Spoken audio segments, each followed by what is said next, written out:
हे मेरे नाथ, मैं आपको भूलूं नहीं। हे मेरे प्रभु,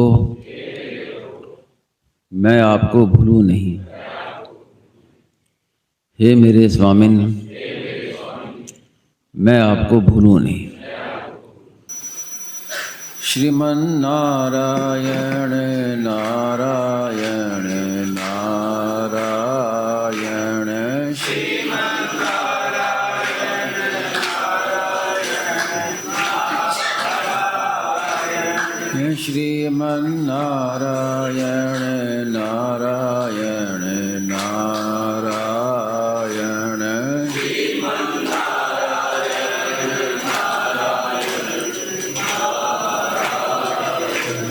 श्रीमन नारायण नारायण नारायण श्रीमन नारायण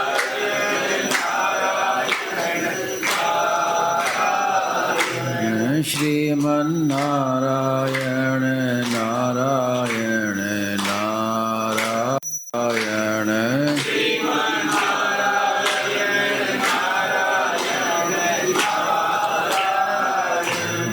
श्रीमन नारायण नारायण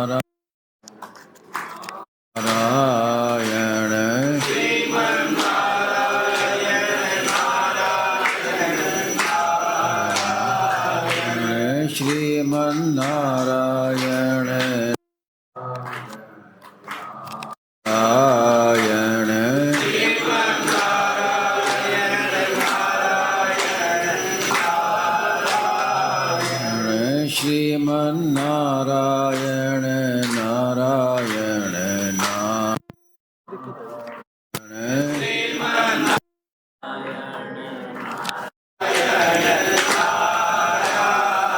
सियावर रामचंद्र की जय। मोर मुकुट बंसी वाले की जय।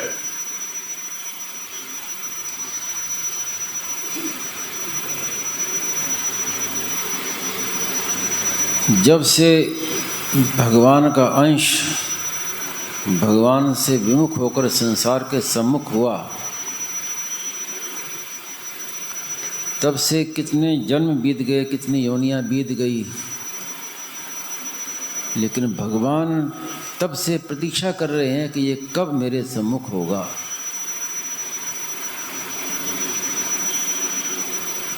जैसे पिता माता पुत्र की प्रतीक्षा करते हैं कि चला जाए तो कब आएगा, कब मेरे पास आएगा, कब मेरे सम्मुख होगा, ऐसे भगवान प्रतीक्षा कर रहे हैं। गीता में भी भगवान ने पूरा उपदेश देकर अंत में यही कहा, मामेकम शरणम व्रज, मेरी शरण में आ, मेरे सम्मुख हो।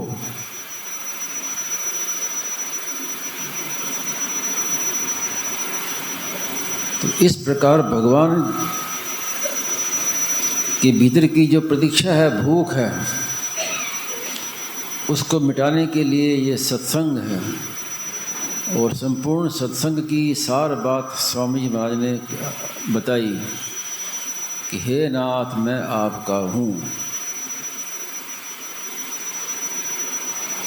जैसे ही हमने भगवान को अपना माना तो हम अपने सही मूल स्थान पर आ गए। अब माँ शुचा, अब कोई चिंता की आवश्यकता नहीं।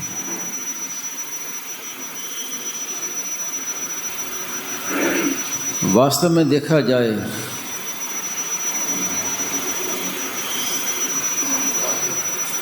तो जब से भगवान से अलग हुए, भगवान से विमुख हुए, तब से जन्म मरण, तब से दुख आफत जंजाल लगा रहा है, तब से पिंड नहीं छोड़ेंगे। जैसे अग्नि से अलग हुआ कोयला जब तक वापस अग्नि में नहीं आएगा तब तक वो काला ही रहेगा, प्रकाशमान नहीं होगा। तो अंतिम बात अंतिम लक्ष्य क्या है कि हम वापस जिसके अंश हैं वहाँ वापस उनकी शरण में चले जाएं। शरणागति सबसे बड़ा साधन है और सबसे अंतिम साधन है।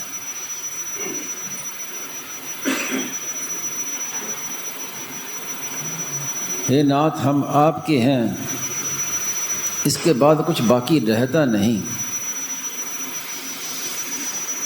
जैसे फांसी की सज़ा के बाद कोई सज़ा बाकी नहीं रहती, अंतिम सज़ा फांसी, ऐसी भगवान की शरण होने के बाद फिर कोई साधन कोई बाकी रहता ही नहीं। अंतिम साधन और पूर्ण साधन। और जहाँ हमने ये स्वीकार कर लिया कि हम भगवान के हैं, तो फिर हमारा पूरा जीवन अपने आप बदल जाएगा, हमारा पूरा जीवन साधनमय हो जाएगा। निरंतर 24 घंटे साधन होगा।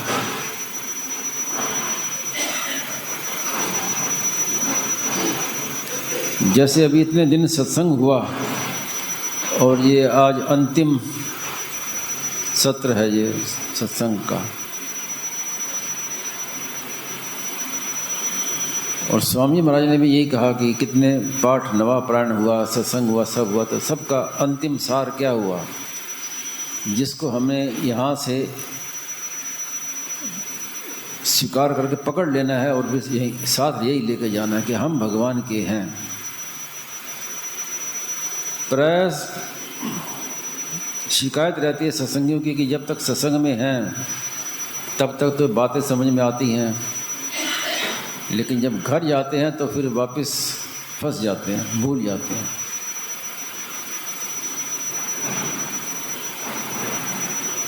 इसमें खास कारण एक ये भी है कि हम यहाँ सत्संग सुनते हैं, लेकिन भीतर में ये भाव रहता है कि हम यहाँ रहने वाले नहीं हैं, ये हमारा घर नहीं है, आश्रम है, हमें अपने घर जाना है। तो केवल इतने भाव से ही सत्संग का कितना प्रभाव पड़ता है।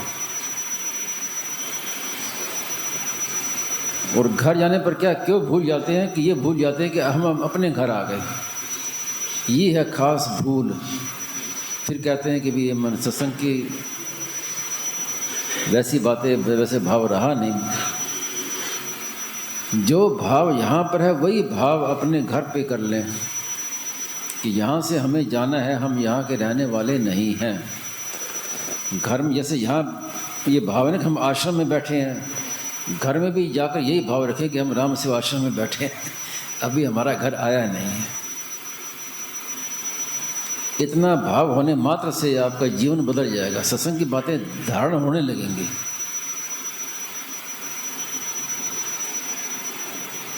कि जो मिला है सब एक दिन बिछुड़ जाएगा, इसमें बाधा क्या लगी? सच्ची बात है, ये भी यानी कि भी हमें माननी पड़ेगी, सच्ची बात को स्वीकार करना है। आप मानो चाहे ना मानो, सब बिछड़ेंगे, एक दिन यहाँ से जाना पड़ेगा ही।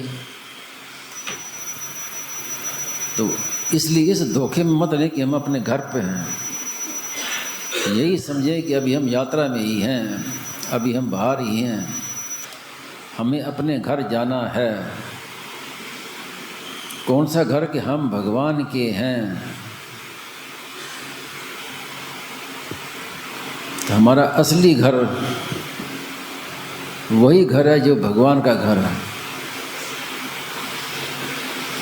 ये सब अभी मुसाफिरी चल रही है,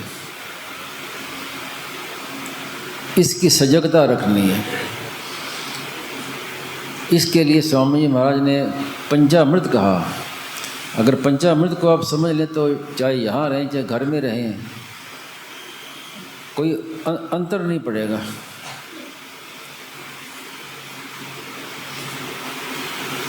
और इस पंचामृत की मूल बात यही है कि हम भगवान के हैं। पहली जो बात है वही बात मूल है कि हम भगवान के हैं। उसके बाद फिर बाकी चार बातें वो अपने आप होंगी। भगवान के हैं तो भगवान के दरबार में रहते हैं।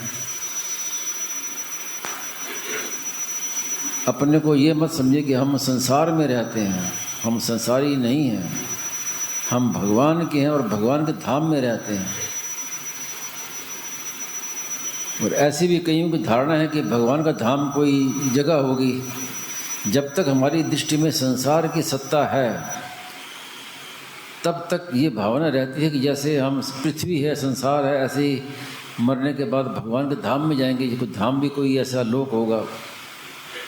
तो वो भक्तों की भावना के अनुसार है। वास्तव में भगवान और उनके धाम में कोई अंतर नहीं है। जैसे भगवान सर्वव्यापी हैं, ऐसे उनका धाम भी सर्वव्यापी है।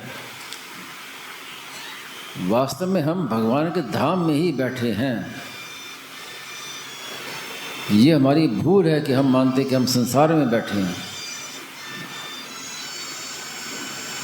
और जब भगवान के धाम में बैठे हैं तो हम सदा से धाम में बैठे हैं। और फिर मरेगा तो शरीर मरेगा, शरीर संसार का है, संसार में रह जाएगा।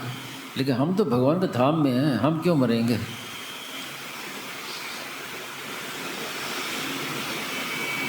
तो इस प्रकार जहाँ भी रहें भगवान के धाम में रहें। और जो कुछ पाते हैं भगवान का ही प्रसाद पाते हैं। भोजन करते हैं तो भगवान का प्रसाद, व्यापार में जो पैसा आता है, नफ़ा होता है, वो भी भगवान का प्रसाद। नौकरी करते हैं तो जो तनख्वाह मिलती है वो तनख्वाह भी भगवान का प्रसाद। जो मिला है वो भगवान का प्रसाद। जो परिस्थिति मिली है वो भी भगवान का प्रसाद। तो भगवान के धाम में दूसरी चीज़ कहाँ से आएगी? जो मिलेगा भगवान का प्रसाद ही मिलेगा। और जो काम करते हैं वो भी भगवान का काम। एक व्यक्ति ने स्वामी जी महाराज से पूछा कि घर का काम करते हुए भगवान की प्राप्ति हो सकती है क्या? स्वामी जी महाराज ने कहा कि आज से ये निश्चय कर लो कि घर का काम करना ही नहीं है। जो काम करना है भगवान का काम। शरीर भगवान का, कुटुंबी संबंधी सब भगवान के।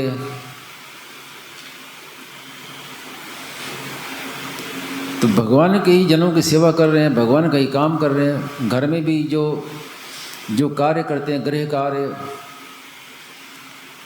वो ये समझे कि ये भगवान का काम है। तो भगवान का काम मानने से हमारा पूरा जीवन साधनमय हो जाएगा।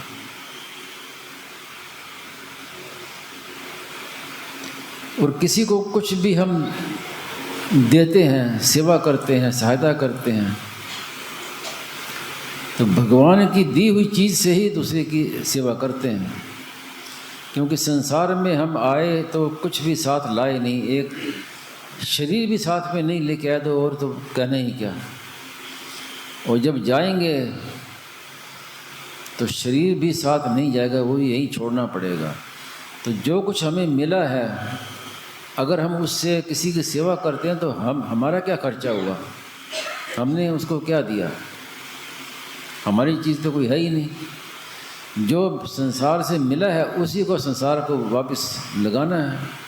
तो किसी की भी सहायता करें, किसी को कोई वस्तु दें, तो ये भावना मत रखें कि मैं दे रहा हूँ। ये कहिए कि उसी की वस्तु उसको लुटा रहा हूँ। उससे हमने जो वस्तु ली थी उसका मेरे पर कर्जा है। हमने जो कुछ मिला संसार से लिया है तो संसार का हमारे पर ऋण है।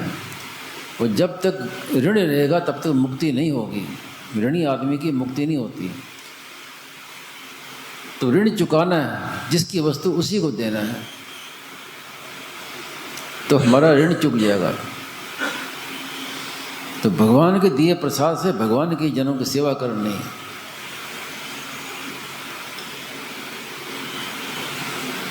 पंचामृत पूरा हो गया और बाकी रहा कुछ, यही बात है। तो मूल बात जो है कि हम भगवान के हैं। अब सत्संग हम में आए हैं, सत्संग किया और अब यहाँ से अपने अपने स्थान पर जाएंगे। तो इस बात की जागृति रहे कि हम भगवान के हैं और ये सब मिला है और बिछुड़ जाएगा।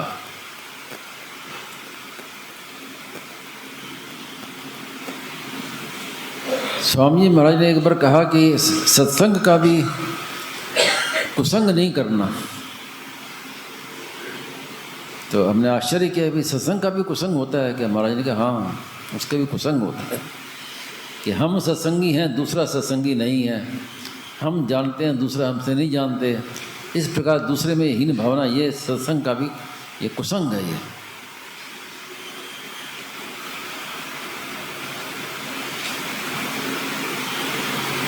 हम किसी को कोई बात कहें तो वो हमारा जीवन कहना चाहिए कि ये सत्संग करने वाले हैं। किसी को हे नहीं समझना चाहिए।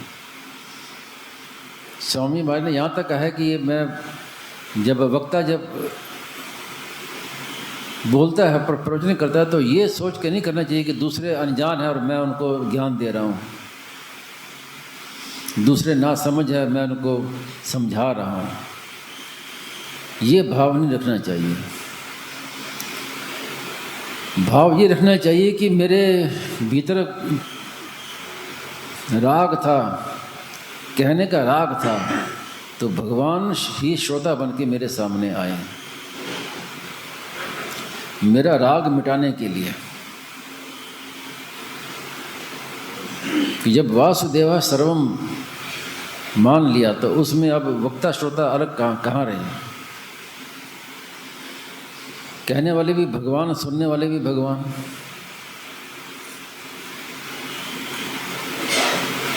श्री कृष्ण और अर्जुन भी नर नारायण के अवतार थे, तो दोनों भगवान, कहने वाला भी भगवान, सुनने वाले भी भगवान। तो हम अपनी ओर से कुछ नहीं दे रहे, जो उसी की वस्तु उसी को लौटा रहे हैं। तो सत्संग का भी कुसंग नहीं करना, अपने में अभिमान नहीं करना कि हम तो सत्संगी हैं और जो सत्संग नहीं करते वो तो हमसे छोटे हैं, वो क्या समझेंगे। वासुदेव सर्वम, सब रूप में भगवान है। कोई कहे कि कई लोग ऐसे भी देखे हैं जो अपना प्रचार करते हैं कि मैं स्वामी जी महाराज का सत्संगी हूँ, लिखते भी हैं कि हम स्वामी जी महाराज के सत्संगी। तो ऐसा जो कहे लिखे उससे सावधान रहें कि गुट्ठा कहे कोई। जो स्वामी जी महाराज का सत्संगी है वो कभी ये नहीं प्रचार करेगा, ये नहीं कहेगा मैं स्वामी जी के महाराज का सत्संगी हूँ, ये कभी नहीं कहेगा। अगर आप सत्संगी हैं तो आपके जीवन से ये बात प्रकट होनी चाहिए कि आप सत्संगी हैं। मुंह से नहीं प्रकट होनी चाहिए, जीवन से प्रकट होनी चाहिए। तो अस अभिमान जाई जने भोरे, मैं सेवक रघुपति पति मोरे। तो मैं भगवान को ये अभिमान, ये वो वाला अभिमान नहीं है। अभिमान वो होता है जो दूसरे को हे समझे। ये अभिमान भी वास्तव में बांधने वाला अभिमान है, मुक्त करने वाला अभिमान है कि मैं भगवान का हूँ। तो ये कैसा अभिमान है कि जैसे कोई बड़ा धनी आदमी है तो उसके भीतर में एक गर्मी रहती है कि मैं बड़ा पैसे वाला हूँ। मुंह से भले कुछ ना कहे लेकिन भीतर एक गर्मी रहेगी। जो ऊंचे पद में बैठा है तो उसके भीतर एक गर्मी रहती है कि मैं तो ऊंचे पद का हूँ। तो ऐसी हमारे भीतर एक गर्मी रहनी चाहिए कि मैं छोटा थोड़ी हूँ, मैं भगवान का अंश हूँ, मैं तो भगवान का हूँ। हम भगवान के हैं तो किस बात में कमी है। तो हर समय आनंद रहना चाहिए। सदा दिवाली संत की आठों पहर आनंद। वो आनंद सदा कैसे रहेगा कि हम भगवान के हैं। अगर ये बात समझ में आ जाए तो निरंतर आनंद रहेगा। और ऐसा नहीं है कि हम भगवान के हैं, हमने मान लिया तो अब हम आज से भगवान के हो गए, ऐसा नहीं है। भगवान के तो हम सदा से हैं। केवल अपनी भूल मिटानी है। कई श्रोता ऐसी शंका करते हैं कि हम भगवान के शरण में हो जाए तो अब कैसे पता चले कि भगवान ने हमें स्वीकार किया कि नहीं किया, शरण में ली कि नहीं ली। तो ये अनजानपने की बातें। भगवान ने तो सदा से ही हमें शरण में ले रखा है। सब मम प्रिय सब मम उपजाए। भगवान ने कभी किसी का त्याग किया ही नहीं, सबको शरण में ले रखा है। स्वामी जी महाराज ने यहाँ तक कहा है कि भगवान सर्वशक्तिमान हैं।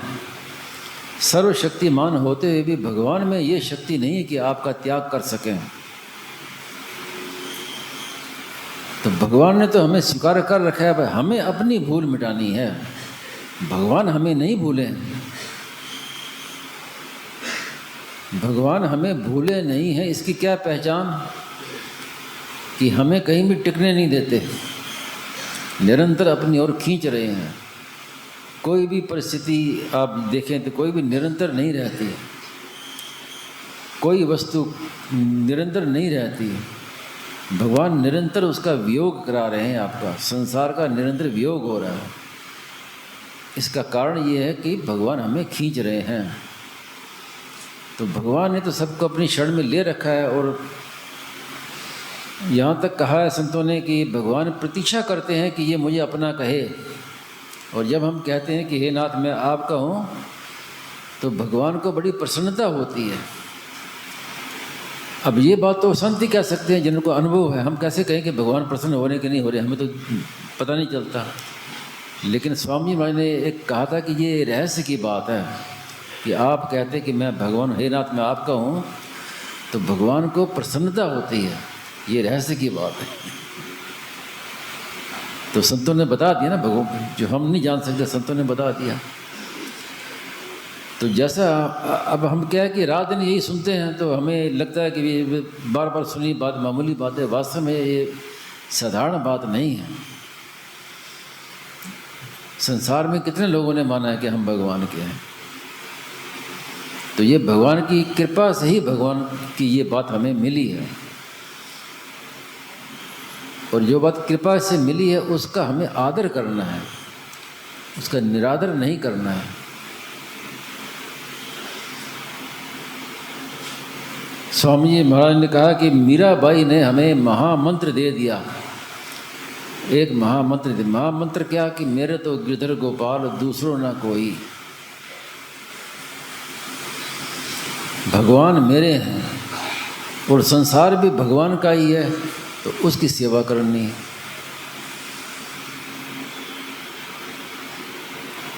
जिस वर्ण धर्म में जहाँ भगवान ने हमें जन्म दिया है उसके अनुसार कर्तव्य का पालन करते हुए सबकी सेवा। और सेवा से भी ऊंची चीज़ है पूजा। सेवा से की अपेक्षा पूजा को श्रेष्ठ माना गया है। पूजा क्या है कि सेवा में भी भाव भगवान का रहे कि मैं भगवान का काम करता हूँ। तो भगवान का काम समझ के हम करेंगे तो वो सेवा भी भगवान का पूजन हो जाएगा। स्वकर्मणा तमभ्यर्च्य सिद्धिम विन्दति मानव। तो इस प्रकार सावधानी रखते हुए यहाँ से अपने अपने स्थान पर जाना है। अब सत्संग की बात, जैसे अब आप मानते हैं कि भी ये 7 दिन ये सत्संग हो गया, आगे क्या करें? तो आगे भी सत्संग ही करना है। हम चाहें तो 12 महीने सत्संग कर सकते हैं। वो सत्संग कैसा कि पुस्तकें पढ़ना।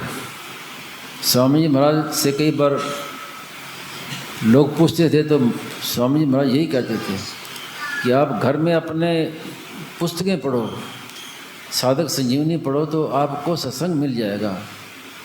जो लाभ सत्संग का वो आपको घर में बैठे भी सत्संग मिल सकता है। और अगर आपको ये मान लें कि हम भगवान के हैं, फिर तो अखंड सत्संग, अखंड सत्संग, सत का संग अखंड। हम भगवान के हैं तो हम सदा भगवान का ही संग रहेगा हमारे। तो इस बात को स्वीकार कर लें, सत्य बात को, और जो मिला है वो सब बिछुड़ जाएगा। संसार के जितने संबंधी हैं ये सब नदी नाव संयोग की तरह हैं। जैसे नदी से पहले किनारे पर अलग अलग व्यक्ति होते हैं, फिर नाव में बैठ के सब एक हो जाते हैं, इकट्ठे बैठ गए, लेकिन इकट्ठे वो साथ कब तक रहेगा? जैसे ही किनारा आया तो वो कहाँ और वो कहाँ, सब अपने अपने जगह चले जाएंगे। ऐसे ही हमारे जो कुटुंबी हैं ये सब जब से जन्म लिया तो सब इकट्ठे हो गए, लेकिन कब तक इकट्ठे रहेंगे? या वो छोड़ेंगे हमें या हम उनको छोड़ेंगे, और भी छोड़ने के बाद फिर पिछले जन्म में आपको याद है आपके माँ बाप कौन थे, आपके भाई भतीजे बंधु कुटुंबी कौन थे? किसी को याद ही नहीं कि वो कहाँ गए। ऐसे ही ये संबंधी भी ऐसे ही होंगे, आंखें बंद होते ही वो अपनी जगह, वो अपनी दिशा में चलती है। तो थोड़े समय का जो नदी नाव संयोग, जो संयोग मिला है, उस संयोग में आपस में सबसे प्रेम का बर्ताव करें, सब में भगवान को देखें, सबकी सेवा करें। लेकिन भीतर में बस ये जागृति रहे कि ये संबंध सदा रहने वाला नहीं है, एक दिन छोड़ना पड़ेगा। इसलिए अपनी ओर से जितना हो सके सबकी सेवा कर दो। सब जग ईश्वर रूप है, भलो बुरो नहीं कोई, जैसी जाकी भावना तैसो ही फल होए। नारायण नारायण नारायण।